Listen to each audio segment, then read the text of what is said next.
ಗೆಳೆಯರೇ, ಈ ಕಥೆ ಭವಿಷ್ಯದ ಒಂದು ಪ್ರಪಂಚದ್ದು. ಇಲ್ಲಿ ಭೂಮಿ ಮೇಲೆ ಈಗ ಸಂಪೂರ್ಣವಾಗಿ ಹೆಂಗಸರ ರಾಜ್ಯ ನಡೀತಿದೆ. ಇವರು ಇಡೀ ಜಗತ್ತನ್ನ ಎಷ್ಟು ಅಲ್ಟ್ರಾ ಮಾಡರ್ನ್ ಆಗಿ ಬದಲಾಯಿಸಿದ್ದಾರೆ ಅಂದ್ರೆ ಇಲ್ಲಿರೋ ಎಲ್ಲಾ ಕೆಲಸಗಳು ಎಐ ಸಹಾಯದಿಂದಲೇ ಆಗುತ್ತೆ. ಅಷ್ಟೇ ಅಲ್ಲ, ಹೆಂಗಸರೆಲ್ಲ ಸಿಟಿಯ ಗಿಜಿಗಿಜಿ ಗಲಾಟೆಯನ್ನ ಬಿಟ್ಟು ಹಳ್ಳಿಗಳಲ್ಲಿ ಬದುಕೋದಕ್ಕೆ ಶುರು ಮಾಡಿದ್ದಾರೆ. ಇಲ್ಲಿ ಪ್ರತಿಯೊಂದು ಫ್ಯಾಮಿಲಿಗೂ ಇರೋದಕ್ಕೆ ಸ್ವಂತ ವಿಲ್ಲಾ ಇದೆ. ಇಲ್ಲಿನ ಟೆಕ್ನಾಲಜಿ ಎಷ್ಟು ಅಡ್ವಾನ್ಸ್ ಆಗಿದೆ ಅಂದ್ರೆ ಮನೆಯ ಎಲ್ಲಾ ಕೆಲಸಗಳನ್ನ ಒಬ್ಬ ಹೌಸ್ ಕೀಪರ್ ಮಾಡಿಕೊಡ್ತಾನೆ. ತನ್ನ ಓನರ್ ಮೂಡ್ ಹೇಗಿದೆ ಅಂತ ನೋಡ್ಕೊಂಡು ಅದಕ್ಕೆ ತಕ್ಕ ಹಾಗೆ ಅಡುಗೆ ಮಾಡಿಕೊಡುತ್ತೆ. ಅವರಿಗೆ ಇಷ್ಟ ಆಗೋ ಸಿನಿಮಾ ಮತ್ತು ಟಿವಿ ಶೋಗಳನ್ನ ತೋರಿಸುತ್ತೆ. ಕೊನೆಗೆ ಅವರಿಗೆ ಬೇಕಾದ ಹೊಸ ಬಟ್ಟೆಗಳನ್ನ ಕೂಡ ಏನೇ ಡಿಸೈನ್ ಮಾಡುತ್ತೆ. ಭೂಮಿ ಮೇಲಿಂದ ಗಂಡಸರ ಹೆಸರೇ ಅಳಿದು ಹೋಗಿದೆ. ಇದೇ ಕಾರಣಕ್ಕೆ ದ್ವೇಷ, ಹಿಂಸೆ ಮತ್ತು ಯುದ್ಧಗಳಂತ ವಿಷಯಗಳು ಈಗ ಸಂಪೂರ್ಣವಾಗಿ ಮುಗಿದು ಹೋಗಿವೆ. ಇನ್ನೊಂದು ಕಡೆ ಹೆಂಗಸರ ಆಯಸ್ಸು ಈಗ ಮಾಮೂಲಿಗಿಂತ ಹೆಚ್ಚಾಗಿ 150 ವರ್ಷಗಳವರೆಗೂ ಆಗಿಬಿಟ್ಟಿದೆ. ಯಾಕಂದ್ರೆ ಅವರನ್ನ ಪೀಡಿಸೋಕೆ, ಹೊಡೆಯೋಕೆ ಗಂಡಸರೇ ಯಾರೂ ಉಳಿದಿಲ್ಲ. ಈಗ ನಮಗೆ ಲೀಸಾ ಅನ್ನೋ ಹುಡುಗಿ ಕಾಣಿಸ್ತಾಳೆ. ಇವಳು ಲೋಕಲ್ ಸ್ಕೂಲ್ ಒಂದರಲ್ಲಿ ಹಿಸ್ಟರಿ ಟೀಚರ್ ಆಗಿ ಕೆಲಸ ಮಾಡ್ತಿರ್ತಾಳೆ. ಒಂದು ದಿನ ಇವಳು ನ್ಯೂಸ್ ನೋಡ್ತಿರಬೇಕಾದ್ರೆ ಒಬ್ಬಳು ಹೆಂಗಸು ಪ್ರೊಟೆಸ್ಟ್ ವಿರೋಧ ಮಾಡ್ತಿರೋದು ಕಣ್ಣಿಗೆ ಬೀಳುತ್ತೆ. ಆ ಹೆಂಗಸಿನ ಡಿಮ್ಯಾಂಡ್ ಏನಪ್ಪಾ ಅಂದ್ರೆ ಎಲ್ಲಾ ಹೆಂಗಸರಿಗೂ ಗಂಡಸರ ಜೊತೆ ನ್ಯಾಚುರಲ್ ಆಗಿ ಇಂಟಿಮೇಟ್ ಆಗೋ ಸ್ವಾತಂತ್ರ್ಯ ಸಿಗಬೇಕು, ಅದನ್ನ ಬಿಟ್ಟು ಜೊತೆ ಫಸ್ಟ್ ನೈಟ್ ಮಾಡೋದಲ್ಲ ಅಂತ. ಯಾಕಂದ್ರೆ ಯಾವತ್ತೂ ಗಂಡಸರು ಕೊಡುವ ಖುಷಿಯನ್ನ ಕೊಡೋದಕ್ಕೆ ಸಾಧ್ಯನೇ ಇಲ್ಲ ಅಂತ ಅವಳು ವಾದ ಮಾಡ್ತಿರ್ತಾಳೆ. ಆದ್ರೆ ಲೀಸಾ ಇದನ್ನ ಇಗ್ನೋರ್ ಮಾಡ್ತಾಳೆ. ಯಾಕಂದ್ರೆ ಅವಳಿಗೆ ತನ್ನ ಕೈಬೆರಳುಗಳ ಜೊತೆ ಆಟ ಆಡೋದೇ ಜಾಸ್ತಿ ಇಷ್ಟ ಇರುತ್ತೆ. ಸ್ವಲ್ಪ ಹೊತ್ತಿನ ನಂತರ ಇವಳು ಕೆಲಸಕ್ಕೆ ಅಂತ ಹೊರಡ್ತಾಳೆ. ನಮಗೆ ಗೊತ್ತಾಗೋದೇನಪ್ಪಾ ಅಂದ್ರೆ ಇಲ್ಲಿನ ಹೆಂಗಸರು ಟೆಕ್ನಾಲಜಿ, ಡಿಸಿಪ್ಲಿನ್ ಮತ್ತು ಪ್ರೀತಿ ಮೇಲೇನೆ ಜಾಸ್ತಿ ಡಿಪೆಂಡ್ ಆಗಿದ್ದಾರೆ. ರೋಡ್ಗಳಲ್ಲೆಲ್ಲ ಅಲ್ಲಲ್ಲಿ ಫುಡ್ ಸ್ಟಾಲ್ಗಳನ್ನ ಹಾಕಿದ್ದಾರೆ. ಅಲ್ಲಿ ಅವರಿಗೆ ಫ್ರೀ ಆಗಿ ಊಟ ಸಿಗುತ್ತೆ. ಆದ್ರೆ ಕಸದ ಡಬ್ಬಿಯಲ್ಲಿ ಕಸ ಹಾಕದೇ ಇರುವಂತ ಚಿಕ್ಕ ಚಿಕ್ಕ ತಪ್ಪುಗಳಿಗೂ ಇಲ್ಲಿ ಫೈನ್ ಹಾಕ್ತಾರೆ. ಇದ್ರಲ್ಲಿ ಅವರ ಸೋಷಿಯಲ್ ಪಾಯಿಂಟ್ಸ್ ಕಟ್ ಮಾಡಲಾಗುತ್ತೆ. ಅಸಲಿಗೆ ಈ ಸೋಷಿಯಲ್ ಪಾಯಿಂಟ್ಸ್ ಅನ್ನೇ ಇಲ್ಲಿನ ದುಡ್ಡು, ಕರೆನ್ಸಿ ಅಂತ ಅಂದುಕೊಳ್ಳಲಾಗಿರುತ್ತೆ. ಇದನ್ನ ಬಿಟ್ಟು ಯಾರಾದ್ರೂ ಎಲ್ಲಾ ರೂಲ್ಸ್ ಕರೆಕ್ಟ್ ಆಗಿ ಫಾಲೋ ಮಾಡ್ಕೊಂಡು ತಮ್ಮ ಕೆಲಸ ಮಾಡಿದ್ರೆ ಅವರಿಗೆ ಫ್ರೀಯಾಗಿ ಸೋಷಿಯಲ್ ಪಾಯಿಂಟ್ಸ್ ಕೂಡ ಸಿಗುತ್ತೆ. ಸ್ವಲ್ಪ ಹೊತ್ತಿನ ನಂತರ ಲೀಸಾ ತನ್ನ ಹೈಟೆಕ್ ಸ್ಕೂಲ್ಗೆ ತಲುಪುತ್ತಾಳೆ. ಅಲ್ಲಿ ಟೈಮ್ ವೇಸ್ಟ್ ಮಾಡದೆ ತನ್ನ ಸ್ಟೂಡೆಂಟ್ಸ್ಗೆ ಒಂದು ವಿಡಿಯೋ ಕ್ಲಿಪ್ ತೋರಿಸ್ತಾಳೆ. ಅದ್ರಲ್ಲಿ ಹ್ಯುಮಾನಿಟಿ ಹಿಸ್ಟರಿ, ಮಾನವ ಇತಿಹಾಸ ಬಗ್ಗೆ ಇರುತ್ತೆ. ನಮಗೆ ತಿಳಿಯೋದೇನೆಂದ್ರೆ ಹಳೆ ಕಾಲದಿಂದನೂ ಗಂಡಸರನ್ನ ಹೆಂಗಸರಿಗಿಂತ ಬುದ್ಧಿವಂತರು ಮತ್ತು ಸ್ಟ್ರಾಂಗ್ ಅಂತ ಅಂದುಕೊಳ್ಳಲಾಗಿತ್ತು. ಇದೇ ಕಾರಣಕ್ಕೆ ಮೊದಲಿಂದನೂ ಮಾನವ ಕುಲ ಮತ್ತು ಸಮಾಜದ ಮೇಲೆ ಗಂಡಸರದ್ದೇ ರಾಜ್ಯ ಇತ್ತು. ಆದ್ರೆ ನಿಜ ಏನಪ್ಪಾ ಅಂದ್ರೆ ಈ ಗಂಡಸರ ಕಾರಣದಿಂದಲೇ ಭೂಮಿ ಬದುಕೋದಕ್ಕೆ ಯೋಗ್ಯವಾಗಿ ಇರಲಿಲ್ಲ. ಯಾಕಂದ್ರೆ ಗ್ಲೋಬಲ್ ವಾರ್ಮಿಂಗ್, ಓಜೋನ್ ಲೇಯರ್ನಲ್ಲಿ ರಂಧ್ರ ಮತ್ತು ಪಾಲ್ಯೂಷನ್ ತರಹದ ಪ್ರಾಬ್ಲಮ್ಸ್ ಇಡೀ ಪ್ರಪಂಚವನ್ನ ಆಲ್ಮೋಸ್ಟ್ ಮುಗಿಸಿಬಿಟ್ಟಿತ್ತು. ಆದ್ರೆ ಆಮೇಲೆ 2030ರಲ್ಲಿ ಅಮೆರಿಕ ಮತ್ತು ನಾರ್ತ್ ಕೊರಿಯಾ ಮಧ್ಯೆ ಒಂದು ಭಯಂಕರ ಯುದ್ಧ ನಡೆಯಿತು. ಅದ್ರಲ್ಲಿ ನಾರ್ತ್ ಕೊರಿಯಾದ ಕೆಲವು ತಲೆತಿಂಡಿ ಸೈಂಟಿಸ್ಟ್ಗಳು ಯುಎಸ್ ಮಿಲಿಟರಿಯನ್ನ ನಾಶ ಮಾಡೋಕೆ ಅಂತ ಒಂದು ವೈರಸ್ ರೆಡಿ ಮಾಡಿದ್ರು. ಆದ್ರೆ ಬ್ಯಾಡ್ ಲಕ್ ಏನಪ್ಪಾ ಅಂದ್ರೆ ಆ ವೈರಸ್ ಮಿಸ್ಟೇಕ್ ಆಗಿ ಪ್ರಪಂಚದ ಬೇರೆ ಎಲ್ಲಾ ಕಡೆನೂ ಹರಡಿಬಿಟ್ಟು. ಇದ್ರಿಂದಾಗಿ ಒಂದೇ ಏಟಿಗೆ ಪ್ರಪಂಚದಲ್ಲಿದ್ದ 99% ಗಂಡಸರ ಜನಸಂಖ್ಯೆ ಪೂರ್ತಿಯಾಗಿ ಖಾಲಿಯಾಗಿ ಹೋಯ್ತು. ಆದ್ರೆ ಯಾವಾಗ ಭೂಮಿ ಮೇಲೆ ಹೆಂಗಸರ ಅಧಿಕಾರ ಬಂತೋ ಅವರು ಗಂಡಸರು ಮಾಡಿದ ಎಲ್ಲಾ ತಪ್ಪುಗಳನ್ನ ಸರಿ ಮಾಡೋದಕ್ಕೆ ಶುರು ಮಾಡಿದ್ರು. ಗ್ಲೋಬಲ್ ವಾರ್ಮಿಂಗ್ ಕಮ್ಮಿ ಆಗ್ತಾ ಬಂತು, ಪಾಲ್ಯೂಷನ್ ಲೆವೆಲ್ ಕಮ್ಮಿ ಆಯ್ತು ಮತ್ತು ಪ್ರಾಣಿಗಳ ಸಂಖ್ಯೆ ಜಾಸ್ತಿ ಆಗೋಕೆ ಶುರು ಆಯ್ತು. ಅಂದ್ರೆ ಭೂಮಿ ಮತ್ತೆ ಬದುಕೋದಕ್ಕೆ ಸೂಪರ್ ಜಾಗ ಆಗಿ ಬದಲಾಗ್ತಾ ಬಂತು. ಆಮೇಲೆ ವಿಡಿಯೋದ ಕೊನೆಯಲ್ಲಿ ತೋರಿಸಲಾಗುತ್ತೆ, ಇಲ್ಲಿ ಈಗ ಗಂಡು ಮಕ್ಕಳು ಹುಟ್ಟೋದು ಆಲ್ಮೋಸ್ಟ್ ಅಪರೂಪ ಆಗ್ಬಿಟ್ಟಿದೆ. ಒಂದು ವೇಳೆ ಮಿಸ್ಟೇಕ್ ಆಗಿ ಯಾರಾದ್ರೂ ಗಂಡು ಮಗು ಹುಟ್ಟಿದ್ರೂ ಕೂಡ ಅವನನ್ನ ಸಿಟಿಯ ಒಂದು ತುಂಬಾ ಗಲೀಜು ಮತ್ತು ಕೆಟ್ಟ ಜಾಗಕ್ಕೆ ಕಳಿಸಿಬಿಡ್ತಾರೆ. ಅಲ್ಲಿ ಟೆಕ್ನಾಲಜಿ ಅನ್ನೋ ಹೆಸರಿಗೆ ಅವರ ಹತ್ತಿರ ಟಿವಿ ಆಗ್ಲಿ ಅಥವಾ ಇಂಟರ್ನೆಟ್ ಆಗ್ಲಿ ಏನೂ ಇರೋದಿಲ್ಲ. ಇಲ್ಲಿ ಗಂಡಸರನ್ನ ಪ್ರಾಣಿಗಳ ತರಹ ನೋಡ್ತಾರೆ. ಅವರಿಗೆ ಬುದ್ಧಿ ಕಮ್ಮಿ ಇರುತ್ತೆ, ಅವರು ಗಲೀಜಾಗಿ ಇರ್ತಾರೆ ಮತ್ತು ಯಾವಾಗಲೂ ಬರೀ 2 ವಿಷಯಗಳ ಹಿಂದೆನೆ ಬಿದ್ದಿರ್ತಾರೆ ಅಂತ ಅಂದುಕೊಳ್ತಾರೆ. ಮೊದಲನೆಯದು ಹುಡುಗಿಯರ ಜೊತೆ ಇಂಟಿಮೇಟ್ ಆಗೋದು, ಎರಡನೆಯದು ತಮ್ಮಲ್ಲೇ ಕಿತ್ತಾಡೋದು, ಜಗಳ ಮಾಡೋದು. ಇನ್ನು 3ನೇ ವಿಷಯನೂ ಒಂದಿದೆ, ಅದನ್ನ ಅವರು ತಮ್ಮ ಕೈಗಳಿಂದ ಮಾಡ್ಕೊಳ್ತಾರೆ. ಆದ್ರೆ ಅದನ್ನ ನಾನು ಇಲ್ಲಿ ಓಪನ್ ಆಗಿ ಹೇಳೋಕೆ ಆಗಲ್ಲ. ಸ್ವಲ್ಪ ಹೊತ್ತಿನ ನಂತರ ಲೀಸಾ ತನ್ನ ಸ್ಟೂಡೆಂಟ್ಸ್ನ ಒಂದು ಗೋಡೆಯ ಹತ್ತಿರ ಕರ್ಕೊಂಡು ಹೋಗ್ತಾಳೆ. ಆ ಗೋಡೆಯ ಇನ್ನೊಂದು ಸೈಡ್ನಲ್ಲೇ ಆ ಗಂಡಸರ ಗಲೀಜು ಕೊಳಚೆ ಪ್ರದೇಶ, ಬಸ್ತಿ ಇರುತ್ತೆ. ಇದಾದ ಮೇಲೆ ನಮಗೆ ಅಂತಹದ್ದೇ ಒಂದು ಬಸ್ತಿಯನ್ನ ತೋರಿಸ್ತಾರೆ. ಅಲ್ಲಿ ಗಂಡಸರ ಒಂದು ಗ್ರೂಪ್ ಇರುತ್ತೆ. ಇಲ್ಲಿ ಟೆಕ್ನಾಲಜಿ ಅನ್ನೋ ಹೆಸರಿಗೆ ಏನೂ ಇರೋದಿಲ್ಲ. ಈ ಗಂಡಸರ ಜೊತೆ ಕೆಲವು ಹೆಂಗಸರು ಕೂಡ ಇರ್ತಾರೆ. ಅವರಿಗೆ ಬೇರೆ ಹೆಂಗಸರ ತರಹ ಮಾಡರ್ನ್ ಮತ್ತು ಫ್ಯೂಚರಿಸ್ಟಿಕ್ ಪ್ರಪಂಚದಲ್ಲಿ ಬದುಕೋಕೆ ಇಷ್ಟ ಇರೋದಿಲ್ಲ. ಇವರು ಬರೀ ಒಂದು ಸಿಂಪಲ್ ಲೈಫ್ ಲೀಡ್ ಮಾಡೋಕೆ ಇಷ್ಟಪಟ್ಟಿರ್ತಾರೆ. ಇದೇ ಬಸ್ತಿಯಲ್ಲಿ ನಮಗೆ ಬಿಲ್ಲಿ ಅನ್ನೋ ಒಬ್ಬ ತುಂಬಾ ಸಾಚಾ ಹುಡುಗ ಕಾಣಿಸ್ತಾನೆ. ಇವನು ಅಖಂಡ ವರ್ಜಿನ್. ಇವನ ಲೈಫ್ನ ಒಂದೇ ಒಂದು ಗುರಿ ಏನಪ್ಪಾ ಅಂದ್ರೆ ಹೇಗಾದ್ರೂ ಮಾಡಿ ಒಬ್ಬಳು ಹುಡುಗಿ ಜೊತೆ ಫಸ್ಟ್ ನೈಟ್ ಮಾಡಿ ತನ್ನ ವರ್ಜಿನಿಟಿ ಲೂಸ್ ಮಾಡ್ಕೋಬೇಕು ಅಂತ. ಆದ್ರೆ ಆ ಬಸ್ತಿಯಲ್ಲಿರೋ ಯಾವೊಬ್ಬ ಹುಡುಗಿನೂ ಇವನಿಗೆ ಕಣ್ಣೆತ್ತಿ ಕೂಡ ನೋಡಲ್ಲ, ಅಷ್ಟೊಂದು ಭಾವ ಕೊಟ್ಟಿರ್ತಾಳೆ. ನಿಜ ಹೇಳ್ಬೇಕಂದ್ರೆ ಬಿಲ್ಲಿ ತುಂಬಾ ಒಳ್ಳೆ ಹುಡುಗ ಮತ್ತು ಬೇರೆಯವರಿಗೆ ಹೆಲ್ಪ್ ಕೂಡ ಮಾಡ್ತಾನೆ. ಆದ್ರೆ ಇವನ ಹಣೆಬರಹದಲ್ಲಿ ಯಾವ ಹುಡುಗಿನೂ ಇಲ್ಲ. ಇದಾದ ನಂತರ ನಮಗೆ ಬೈರಾ ಅನ್ನೋ ಒಬ್ಬ ಸ್ಟ್ರಾಂಗ್ ಮನುಷ್ಯ ಕಾಣಿಸ್ತಾನೆ. ಇವನು ತನ್ನನ್ನ ತಾನು ಆ ಬಸ್ತಿಯ ಲೀಡರ್ ಅಂತ ಅಂದುಕೊಂಡಿರ್ತಾನೆ. ಅಸಲಿಗೆ ಇವನು ಹೆಂಗಸರ ದೌರ್ಜನ್ಯದಿಂದ ಬೇಸತ್ತು ಹೋಗಿರ್ತಾನೆ. ಅದಕ್ಕಾಗಿಯೇ ಇವನು ಅವರ ವಿರುದ್ಧ ದಂಗೆ ಏಳೋಕೆ ಪ್ಲಾನ್ ಮಾಡ್ತಿರ್ತಾನೆ. ಅದಾದ ಮೇಲೆ ಇವನು ಒಂದು ಸ್ಪೀಚ್ ಕೊಡ್ತಾನೆ ಮತ್ತು ಹೇಳ್ತಾನೆ, ಸಹೋದರರೇ, ತುಂಬಾ ವರ್ಷಗಳ ಹಿಂದೆ ಈ ಹೆಂಗಸರು ನಮ್ಮ ಪ್ರಪಂಚನ ತಮ್ಮ ಕಂಟ್ರೋಲ್ಗೆ ತಗೊಂಡ್ರು. ಆಮೇಲೆ ಗಂಡಸರನ್ನ ಪ್ರಾಣಿಗಳ ತರಹ ನಡೆಸಿಕೊಂಡ್ರು. ಆದ್ರೆ ನನ್ನ ಗಂಡುಗಲಿ ತಾತ ಹೇಗೋ ಮಾಡಿ ಆ ಹೆಂಗಸರ ಸೊಸೈಟಿಯಿಂದ ಓಡಿ ಬಂದು ಇಲ್ಲಿ ಸಿಟಿಗೆ ಬಂದು ಇಂತಹ ಬಸ್ತಿಗಳನ್ನ ಕಟ್ಟಿದ್ರು. ಇಲ್ಲಿ ಗಂಡಸರು ಮತ್ತು ಹೆಂಗಸರು ಜೊತೆಯಾಗಿ ಒಂದು ಸಿಂಪಲ್ ಲೈಫ್ ಲೀಡ್ ಮಾಡಬಹುದಿತ್ತು. ನಮ್ಮ ತಾತ ಎಷ್ಟು ಹ್ಯಾಂಡ್ಸಮ್ ಆಗಿದ್ರು ಅಂದ್ರೆ ಕೆಲವು ಹುಡುಗಿಯರು ಅವರ ಜೊತೆ ಇರೋದಕ್ಕೆ ಅಂತಾನೆ ಈ ಬಸ್ತಿಗಳಿಗೆ ಬಂದು ಇಲ್ಲೇ ಸೆಟಲ್ ಆಗ್ಬಿಟ್ರು. ಈಗ ಅವನು ಇಷ್ಟೆಲ್ಲ ಹೇಳ್ತಿರಬೇಕಾದ್ರೆ ಅಷ್ಟರಲ್ಲೇ ಲೀಸಾ ಕೂಡ ತನ್ನ ಸ್ಟೂಡೆಂಟ್ಸ್ ಕರ್ಕೊಂಡು ಅಲ್ಲಿಗೆ ಬರ್ತಾಳೆ. ಅಸಲಿಗೆ ಅವಳಿಗೆ ತನ್ನ ಸ್ಟೂಡೆಂಟ್ಸ್ಗೆ ಗಂಡಸರು ತಮ್ಮ ಗಲೀಜು ಬಸ್ತಿಗಳಲ್ಲಿ ಹೇಗೆ ಪ್ರಾಣಿಗಳ ತರಹ ಬದುಕ್ತಾರೆ ಅಂತ ತೋರಿಸಬೇಕಿರುತ್ತೆ. ಅವಳು ಹೇಳ್ತಾಳೆ, ನೋಡಿ ಇವರನ್ನ ಹೆಂಗೆ ನಾಯಿಗಳಿಗಿಂತ ಕಡೆಯಾಗಿ ಬದುಕ್ತಿದ್ದಾರೆ ಅಂತ. ಇನ್ನೊಂದು ಕಡೆ ಗಂಡಸರು ತಮ್ಮನ್ನ ಈ ತರಹ ನಡೆಸಿಕೊಳ್ಳೋದನ್ನ ನೋಡಿ ಸಿಕ್ಕಾಪಟ್ಟೆ ಕೋಪ ಮಾಡ್ಕೊಳ್ತಾರೆ ಮತ್ತು ಅವರಿಗೆ ಬಾಯಿಗೆ ಬಂದ ಹಾಗೆ ಬೈದು ಅಲ್ಲಿಂದ ಓಡಿಸ್ತಾರೆ. ಸ್ವಲ್ಪ ಹೊತ್ತಿನ ನಂತರ ಲೀಸಾ ಮತ್ತು ಅವಳ ಸ್ಟೂಡೆಂಟ್ ಮಾರಿಯಾ ಇಬ್ಬರು ಒಂದು ರೆಸ್ಟ್ರಿಕ್ಟೆಡ್ ಏರಿಯಾಗೆ, ನಿಷೇಧಿತ ಪ್ರದೇಶ ಹೋಗ್ತಾರೆ. ಅಲ್ಲಿ ಯಾರು ಹೋಗೋ ಹಾಗಿರಲ್ಲ. ಅಷ್ಟರಲ್ಲೇ ಬಿಲ್ಲಿ ಅಲ್ಲಿಗೆ ಬರ್ತಾನೆ ಮತ್ತು ಅವರನ್ನ ಬಚ್ಚಿಡೋಕೆ ಟ್ರೈ ಮಾಡ್ತಾನೆ. ಆದ್ರೆ ಲೀಸಾ ಎಷ್ಟು ಬ್ಯೂಟಿಫುಲ್ ಆಗಿರ್ತಾಳೆ ಅಂದ್ರೆ ಬಿಲ್ಲಿ ಅವಳನ್ನ ನೋಡಿ ಕಂಟ್ರೋಲ್ ಮಾಡೋಕೆ ಆಗದೆ ಅವಳನ್ನ ಗಟ್ಟಿಯಾಗಿ ಹಿಡ್ಕೊಂಡು ಕಿಸ್ ಮಾಡ್ಬಿಡ್ತಾನೆ. ಅವನು ಅನ್ಕೊಳ್ತಾನೆ, ಇನ್ಮೇಲೆ ಇವಳು ನನ್ನ ಲವ್ನಲ್ಲಿ ಫುಲ್ ಪಾಗಲ್ ಆಗ್ಬಿಟ್ಟಾಳೆ ಅಂತ. ಆದ್ರೆ ಲೀಸಾ ಇದ್ರಿಂದ ಭಯಪಟ್ಟು ತನ್ನ ಹತ್ತಿರ ಇರೋ ಸಿಟಿಯನ್ನ ವಿಸಲ್ ಊದಿ ಅವನಿಗೆ ಶಿಕ್ಷೆ ಕೊಡೋಕೆ ಸ್ಟಾರ್ಟ್ ಮಾಡ್ತಾಳೆ. ಆ ಸಿಟಿ ಸೌಂಡ್ ಕೇಳಿ ಬಾಕಿ ಇರೋ ಗಂಡಸರೆಲ್ಲ ಅಲ್ಲಿಗೆ ಓಡಿ ಬರ್ತಾರೆ ಮತ್ತು ಆ ಇಬ್ಬರು ಹುಡುಗಿಯರನ್ನ ಹಿಡಿದು ಬಸ್ತಿಗೆ ಕರ್ಕೊಂಡು ಬರ್ತಾರೆ. ಅಲ್ಲಿ ಬೈರನ ಹುಡುಗಿಯರನ್ನ ನೋಡಿ ಹೇಳ್ತಾನೆ, ನೀವು ನಮ್ಮ ಜೊತೆ ತುಂಬಾ ಆಟ ಆಡಿದ್ದಾಯ್ತು, ಇನ್ಮೇಲೆ ಆಟ ಆಡೋ ಸರದಿ ನಮ್ಮದು ಅಂತ ಹೇಳ್ತಾ ಒಂದು ಕೆನ್ನೆಗೆ ಬಾರಿಸೋ ಕಾಂಪಿಟೇಷನ್ ಥಪ್ಪಡ್ ಪ್ರತಿಯೋಗಿತಾ ರೆಡಿ ಮಾಡ್ತಾನೆ. ಅವನು ಹೇಳ್ತಾನೆ, ಯಾವ ಗಂಡಸು ಈ ಕಾಂಪಿಟೇಷನ್ ಗೆಲ್ತಾನೋ ಅವನು ಇವತ್ತು ರಾತ್ರಿ ಇಬ್ಬರು ಹುಡುಗಿಯರ ಜೊತೆ ಫಸ್ಟ್ ನೈಟ್ ಮಾಡಬಹುದು. ಅವನಿಗೆ ಇಷ್ಟ ಇದ್ರೆ ಆಮೇಲೆ ಈ ಹುಡುಗಿಯರನ್ನ ನಮ್ಮಂತ ಬಡವರಿಗೂ ಹಂಚಬಹುದು ಅಂತ ಹೇಳ್ತಾನೆ. ಇನ್ನೊಂದು ಕಡೆ ಬಿಲ್ಲಿಯ ಹುಡುಗಿಯರನ್ನ ಬಚಾವ್ ಮಾಡೋಕೆ ಅಂತ ಆ ಕಾಂಪಿಟೇಷನ್ ನಲ್ಲಿ ಭಾಗವಹಿಸ್ತಾನೆ. ಯಾಕಂದ್ರೆ ಆ ದಡ್ಡನಿಗೆ ಇನ್ನು ಕೂಡ ಲೀಸಾ ತನ್ನ ಪ್ರೀತಿಯಲ್ಲಿ ಬಿದ್ದಿದ್ದಾಳೆ ಅಂತಾನೆ ಅನಿಸ್ತಿರುತ್ತೆ.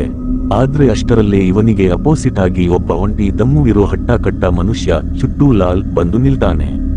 ಅವನನ್ನ ನೋಡಿದ ತಕ್ಷಣ ಬಿಲ್ಲಿಗೆ ಬೆವರು ಇಳಿಯೋಕೆ ಶುರು ಆಗುತ್ತೆ. ಆಲ್ಮೋಸ್ಟ್ ಪ್ಯಾಂಟ್ ಒದ್ದೆ ಆಗೋ ಪರಿಸ್ಥಿತಿ. ಈಗ ಚುಟ್ಟೂ ಲಾಲ್ ಬಿಲ್ಲಿಗೆ ಹೊಡೆಯೋಕೆ ಅಂತ ಕೈ ಎತ್ತಿದ ತಕ್ಷಣ ಬಿಲ್ಲಿ ಕೆಳಗೆ ಬಾಗ್ಬಿಡ್ತಾನೆ. ಆ ಏಟು ಹೋಗಿ ಸೀದಾ ಬೈರನ್ ಕೆನ್ನೆಗೆ ಬಾರಿಸುತ್ತೆ.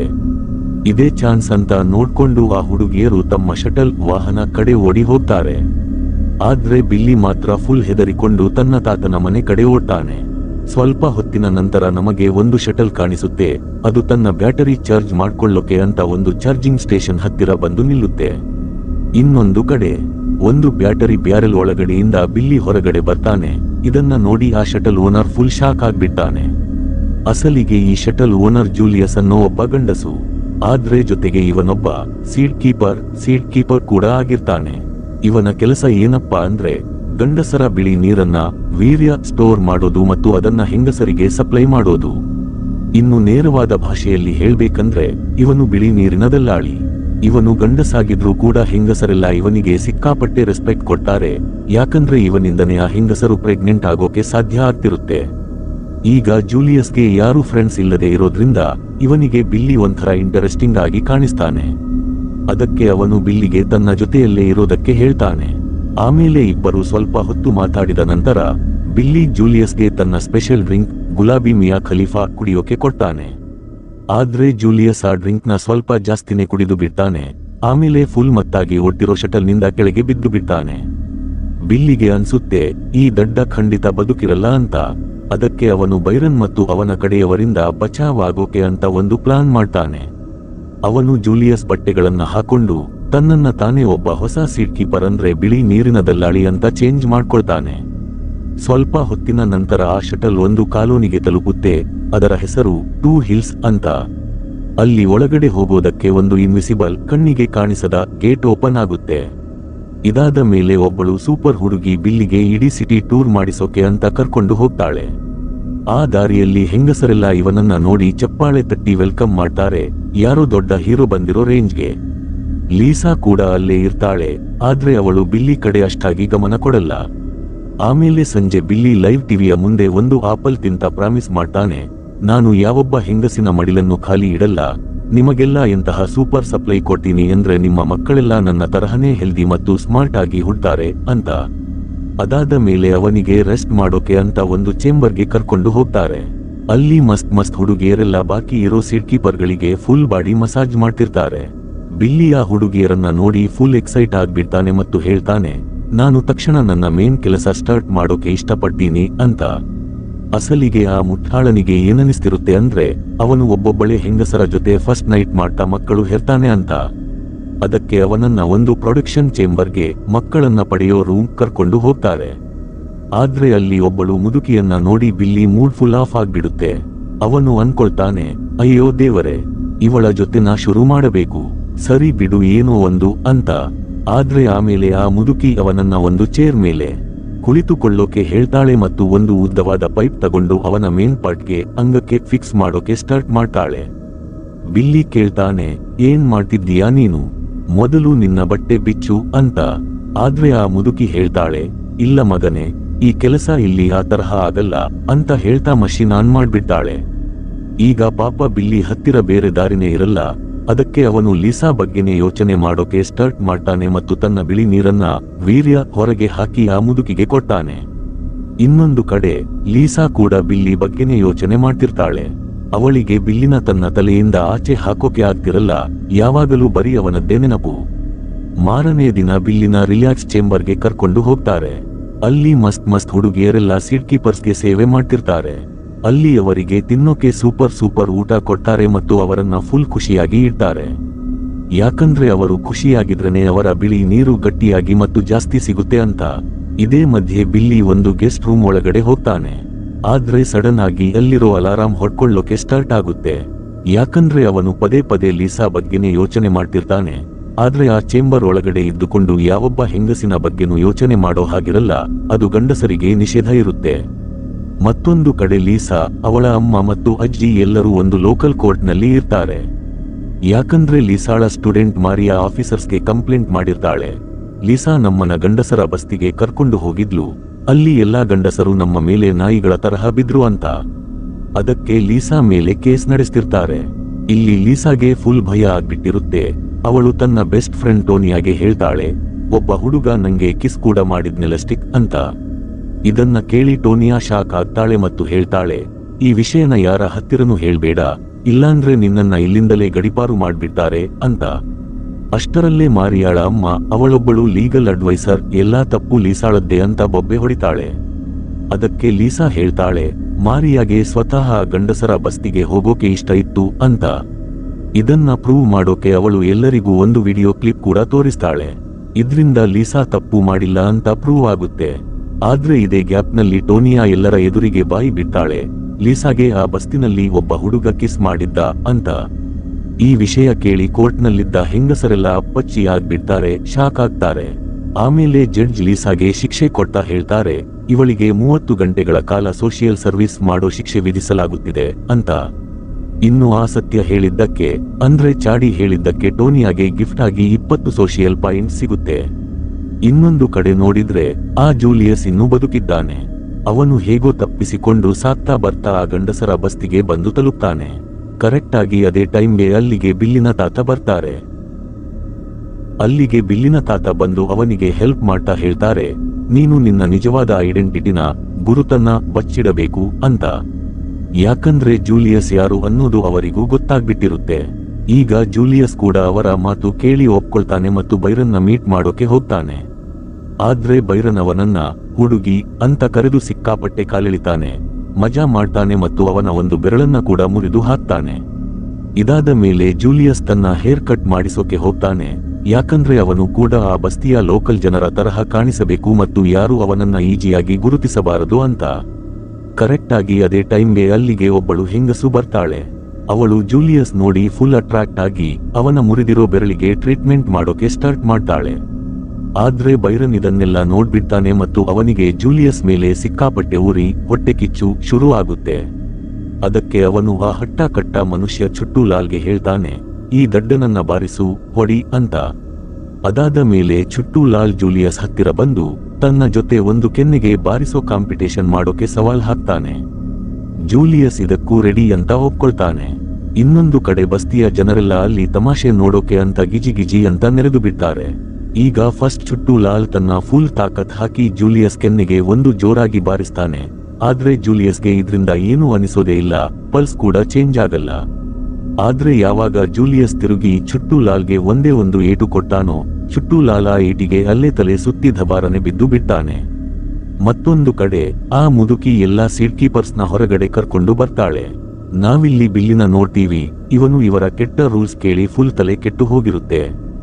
ಯಾಕಂದ್ರೆ ಇವನಿಗೆ ಒಂದು ಗ್ಯಾಸ್ ರಿಲೀಸ್ ಮಾಡೋಕು ಪಾದ್ ಮಾಡೋಕೆ ಕೂಡ ಆ ಮುದುಕಿಯ ಪರ್ಮಿಷನ್ ತಗೋಬೇಕಿರುತ್ತೆ ಮತ್ತು ಅದಕ್ಕೆ ಅಂತಾನೆ ಒಂದು ಬೇರೆ ಚೇಂಬರ್ಗೆ ಹೋಗಬೇಕಿರುತ್ತೆ.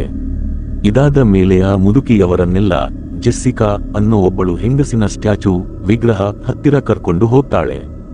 ಇವರ ಏರಿಯಾದಲ್ಲಿ ಅವಳನ್ನೇ ಗಾಡೆಸ್ ದೇವತೆ ಅಂತ ನಂಬಿರುತ್ತಾರೆ. ಮುಂದೆ ಎಲ್ಲರೂ ಜೆಸ್ಸಿಕಾ ಹತ್ತಿರ ಪ್ರೇಯರ್ ಮಾಡ್ತಿರಬೇಕಾದ್ರೆ ಬಿಲ್ಲಿ ತನ್ನ ಫ್ರೆಂಡ್ಸ್ ಜೊತೆ ಮೀನು ಹಿಡಿಯೋಕೆ ಅಂತ ಕೆರೆಯ ದಂಡೆಗೆ ಓಡಿ ಹೋಗ್ತಾನೆ. ಆ ಟೈಮ್ನಲ್ಲಿ ಬಾಕಿ ಇರೋ ಸೀಟ್ ಕೀಪರ್ಸ್ ನೋಡ್ತಾರೆ, ಬಿಲ್ಲಿ ತನ್ನ ಕಾಲಿನ ಕೂದಲನ್ನ ಶೇವ್ ಮಾಡ್ಕೊಂಡಿರಲ್ಲ. ಅಸಲಿಗೆ ಈ 2 ಹಿಲ್ಸ್ ನಲ್ಲಿ ಕಾಲಿನ ಕೂದಲು ಬಿಡೋದು ಬಿಲ್ಕುಲ್ ಅಲೋಡ್ ಇರಲ್ಲ. ಅಷ್ಟೇ ಅಲ್ಲ, ಬಿಲ್ಲಿ ಹತ್ತಿರ ಒಂದು ಲೈಟರ್ ಕೂಡ ಇರುತ್ತೆ. ಇಲ್ಲಿ ಲೈಟರ್ನ ಒಂದು ಡೇಂಜರಸ್ ವೆಪನ್ ಆಯುಧ ತರಹ ನೋಡ್ತಾರೆ. ಆದ್ರೆ ಇದನ್ನೆಲ್ಲ ನೋಡಿದ್ರು ಆ ಸೀಟ್ ಕೀಪರ್ಸ್ ಬಿಲ್ಲಿ ಮೇಲೆ ಕಂಪ್ಲೇಂಟ್ ಮಾಡೋ ಬದಲು ಅವನನ್ನೇ ತಮ್ಮ ರೋಲ್ ಮಾಡೆಲ್ ಅಂತ ಅನ್ಕೊಳ್ಳೋಕೆ ಸ್ಟಾರ್ಟ್ ಮಾಡ್ತಾರೆ. ಅವರು ಹೇಳ್ತಾರೆ, ಬಾಸ್ ಇವನು ಎಂತಹ ಸಾಲಿಡ್ ಮನುಷ್ಯ ಗುರು ಅಂತ. ಇದಾದ ಮೇಲೆ ಎಲ್ಲರೂ ಸೇರಿ ಮೀನು ಹಿಡಿತಾರೆ ಮತ್ತು ಅದನ್ನ ಅಲ್ಲೇ ಸುಟ್ಟುಕೊಂಡು ಮಸ್ತಾಗಿ ತಿನ್ನೋಕೆ ಸ್ಟಾರ್ಟ್ ಮಾಡ್ತಾರೆ. ಆದ್ರೆ ಸಡನ್ ಆಗಿ ಅಲ್ಲಿ ಫೈರ್ ಅಲಾರಾಮ್ ಜೋರಾಗಿ ಸೌಂಡ್ ಮಾಡೋಕೆ ಶುರು ಆಗುತ್ತೆ ಮತ್ತು ಇವರೆಲ್ಲ ರೆಡ್ ಹ್ಯಾಂಡ್ ಆಗಿ ಸಿಕ್ಕಿ ಬೀಳ್ತಾರೆ. ಈ ದೊಡ್ಡ ತಪ್ಪು ಮಾಡಿದ್ದಕ್ಕೆ ಇವರಿಗೆ ಪನಿಷ್ಮೆಂಟ್ ಆಗಿ ಒಂದು ಎಜುಕೇಶನ್ ಸೆಂಟರ್ ಟೂರ್ಗೆ ಕರ್ಕೊಂಡು ಹೋಗ್ತಾರೆ. ಅದು ಎಷ್ಟು ಬೋರಿಂಗ್ ಆಗಿರುತ್ತೆ ಅಂದ್ರೆ ಅದ್ರ ಬದಲು ಸೀದಾ ಸಾವು ಕೊಟ್ಟಿದ್ರು ಚೆನ್ನಾಗಿರ್ತಿತ್ತು ಅಂತ ಅನಿಸಿಬಿಡುತ್ತೆ. ಮಾರನೇ ದಿನ ಬಿಲ್ಲಿಗೆ ಗೊತ್ತಾಗುತ್ತೆ ಇವತ್ತು ಅವನಿಗೆ ಮಸಾಜ್ ಮಾಡೋಕೆ ಲೀಸಾ ಬರ್ತಿದ್ದಾಳೆ ಅಂತ ಗೊತ್ತಾದ ತಕ್ಷಣ ಬಿಲ್ಲಿಗೆ ಖುಷಿ ತಡ್ಕೊಳ್ಳೋಕೆ ಆಗಲ್ಲ, ಫುಲ್ ಹ್ಯಾಪಿ ಆಗ್ಬಿಡ್ತಾನೆ. ಇನ್ನೊಂದು ಕಡೆ ಲೀಸಾನ ಇಲ್ಲಿಗೆ ಪನಿಷ್ಮೆಂಟ್ ಶಿಕ್ಷೆ ರೂಪದಲ್ಲಿ ಕಳಿಸಿರ್ತಾರೆ. ತಕ್ಷಣ ಲೀಸಾ ಬಿಲ್ಲಿನ ಇಲ್ಲಿ ನೋಡಿ ಪೂರ್ತಿ ಶಾಕ್ ಆಗ್ತಾಳೆ.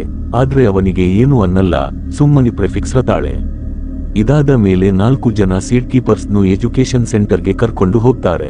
ಅಲ್ಲಿ ಅವರ ಬ್ರೈನ್ ವಾಶ್ ಮಾಡೋಕೆ ಅಂತ ಸಿಕ್ಕಾಪಟ್ಟೆ ಪ್ರೆಸೆಂಟೇಷನ್ಗಳನ್ನ ತೋರಿಸ್ತಾರೆ. ಅವರಿಗೆ ಹೇಳ್ತಾರೆ, ನೋಡಿ ಗಂಡಸರು ಎಷ್ಟು ಸ್ಟ್ರಾಂಗ್ ಇರ್ತಾರೆ, ಅದಕ್ಕೆ ಇವರನ್ನ ಯಾವಾಗ್ಲೂ ಕಂಟ್ರೋಲ್ನಲ್ಲೇ ಇಡಬೇಕು ಅಂತ. ಲೀಸಾ ಮತ್ತು ಓನಿಯಾ ಕೂಡ ಅಲ್ಲೇ ಇರ್ತಾರೆ. ಅವರು ಬಿಲ್ಲಿ ಮಾಡೋ ಕಿಸುಬಾಯಿ ಕೆಲಸಗಳನ್ನ ನೋಡಿ ನಗೋಕೆ ಸ್ಟಾರ್ಟ್ ಮಾಡ್ತಾರೆ. ಅಷ್ಟರಲ್ಲೇ ಓನಿಯಾ ಹೇಳ್ತಾಳೆ, ಲೇ ಬಿಲ್ಲಿ ನೋಡೋಕೆ ಎಷ್ಟು ಕ್ಯೂಟ್ ಆಗಿದ್ದಾನೆ ಅಲ್ವಾ, ಇವನ ಜೊತೆ ನಾನು ಇಂಟಿಮೇಟ್ ಆಗೋಕೆ ನೀನೇನಾದ್ರೂ ಒಂದು ಜುಗಾಡ್ ಉಪಾಯ ಮಾಡಿಕೊಡ್ತೀಯಾ? ಅಂದ ಹಾಗೆ ಈ ದಡ್ಡ ಸೀಟ್ ಕೀಪರ್ ಅಲ್ಲ ಅನ್ನೋ ವಿಷಯನ ಯಾರ ಹತ್ತಿರನೂ ಬಾಯಿ ಬಿಡಬೇಡ. ಯಾಕಂದ್ರೆ ಆಮೇಲೆ ಇವನಿಗೆ ನಾಯಿ ತರಹ ಹೊಡಿತಾರೆ ಅನ್ನೋದು ಒಂದು ವಿಷಯ ಆದ್ರೆ ಎಲ್ಲಿ ಇವರು ಈ ಪಾಪದ ಹುಡುಗನ ಮೇನ್ ಕೀಮತಿ ಸಾಮಾನು ಅಂಗ ಕಟ್ ಮಾಡಿ ಬಿಡ್ತಾರೋ ಅಂತ ಭಯ ಆಗ್ತಿದೆ ಅಷ್ಟೇ. ಆಮೇಲೆ ಸಂಜೆ ವಾಪಸ್ ಬಂದು ಬಿಲ್ಲಿ ತನ್ನ ಫ್ರೆಂಡ್ಸ್ಗೆ ಹೇಳ್ತಾನೆ, ಸಹೋದರರೇ, ಫಸ್ಟ್ ನೈಟ್ ಬಗ್ಗೆ ಯೋಚನೆ ಮಾಡೋದು ಯಾವುದೇ ತರಹದ ಕ್ರೈಮ್ ಅಪರಾಧ ಅಲ್ಲ. ಇವತ್ತು ನಮಗೆ ಅಲ್ಲಿ ಏನೇನು ಹೇಳಿಕೊಟ್ಟಿದ್ದಾರೋ ಅದೆಲ್ಲ ಪಕ್ಕಾ ಸುಳ್ಳು ಅಂತ. ಇವನ ಮಾತು ಕೇಳಿ ಬಾಕಿ ಇರೋ ಗಂಡಸರೆಲ್ಲ ಫುಲ್ ಮೋಟಿವೇಟ್ ಆಗ್ಬಿಡ್ತಾರೆ. ಅಷ್ಟರಲ್ಲೇ ಒಬ್ಬ ಸೀಟ್ ಕೀಪರ್ ಲೀಸಾ ಹತ್ತಿರ ಬಂದು ಹೇಳ್ತಾನೆ, ನಡಿ ನಿನ್ನ ಬಟ್ಟೆ ಬಿಚ್ಚು ಅಂತ. ಆದ್ರೆ ಲೀಸಾ ಬಟ್ಟೆ ಬಿಚ್ಚೋದಕ್ಕಿಂತ ಮುಂಚೆನೆ ಬಿಲ್ಲಿ ಅಲ್ಲಿಗೆ ಓಡಿ ಬರ್ತಾನೆ ಮತ್ತು ಆ ಸೀಟ್ ಕೀಪರ್ಗೆ ಬಾಯಿಗೆ ಬಂದ ಹಾಗೆ ಬೈದು ಅಲ್ಲಿಂದ ಓಡಿಸಿಬಿಡ್ತಾನೆ.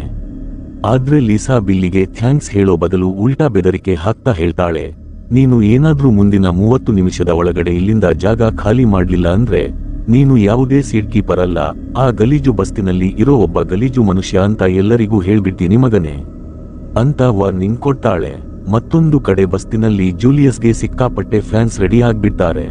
ಈ ವಿಷಯ ನೋಡಿ ಬೈರನ್ಗೆ ಸಿಗಬಾರದ ಕೋಪ ಬರುತ್ತೆ. ಹೊಟ್ಟೆ ಊರ್ಕೊಂಡು ಅವನು ತನ್ನ ರೈಟ್ ಹ್ಯಾಂಡ್ ರೆಡ್ ಗೆ ಆರ್ಡರ್ ಕೊಟ್ಟಾನೆ, ಆ ಚಲ್ಗಾ ಬೂಸ್ ನಾಜೂಕು ರಾಜ ನ ಮುಗಿಸಿಬಿಡು ಅಂತ.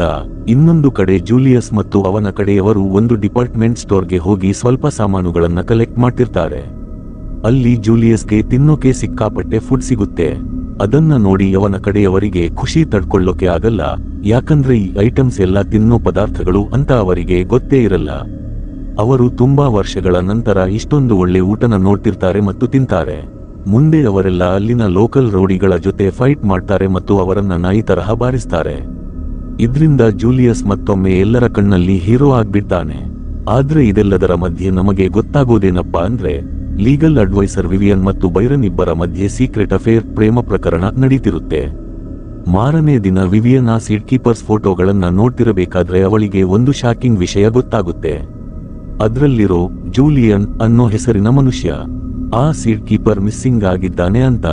ವಿವಿಯನ್ ಹೇಳ್ತಾಳೆ, ನನ್ನ ಇನ್ಫಾರ್ಮರ್ ಖಬರಿ ಒಬ್ಬನಿಂದ ನನಗೆ ಒಂದು ವಿಷಯ ಗೊತ್ತಾಗಿದೆ, ನಮ್ಮ ಸೀಟ್ ಕೀಪರ್ಸ್ಗಳಲ್ಲಿ ಒಬ್ಬ ನಕಲಿ ಮನುಷ್ಯ ನುಗ್ಗಿದ್ದಾನೆ, ಅವನು ಅಸಲಿಗೆ ಆ ಗಲೀಜು ಬಸ್ತಿಯ ಮನುಷ್ಯ ಅಂತ.